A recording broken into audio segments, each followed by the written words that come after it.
আপনারা জানেন কি ইন্টারনেটে সবচেয়ে বারবার হাসপাতালে যাওয়া কুকুরের মধ্যে এই কুকুরটি সবচেয়ে প্রথম। প্রত্যেক দিনই সে হাসপাতালে থাকে অথবা হাসপাতালে যাওয়ার পথে থাকে, কারণ তার মালিক ছোট্ট মেয়েটি তাকে নিয়ে ডাক্তার ডাক্তার খেলতে পছন্দ করে।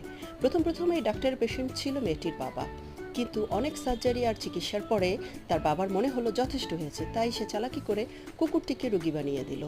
এবং তারপর থেকে বেনের জীবন বদলে গেল। প্রতিদিনই তার বিভিন্ন ধরনের চেক আপ, ভর্তি হওয়া এসব চলতে থাকে। একবার তো তাকে জোর করে ডেলিভারি রুমে নিয়ে গিয়ে অপারেশন করা হলো এবং একটি কালো বিড়াল তার পেট থেকে বের হলো। বেন প্রত্যেকটা অপারেশনের ক্ষেত্রে খুব সহযোগিতা করে ডাক্তারকে। যখন তার স্যালাইন শেষ হয়ে যায় তখন সে বেল বাজিয়ে ডাক্তারকে ডেকে নেয়। আরেকদিন বেনকে তার ডাক্তার দেখলো যে তার কণ্ঠস্বরটা অন্যরকম। তারপর তাকে নিয়ে গেল সিটি স্ক্যান করতে, তারপরে এক্স রে, এমআরআই সব কিছু করে খুঁজে বের করলো যে তার দাঁতের মধ্যে পোকা হয়েছে, তাই এমন হচ্ছে।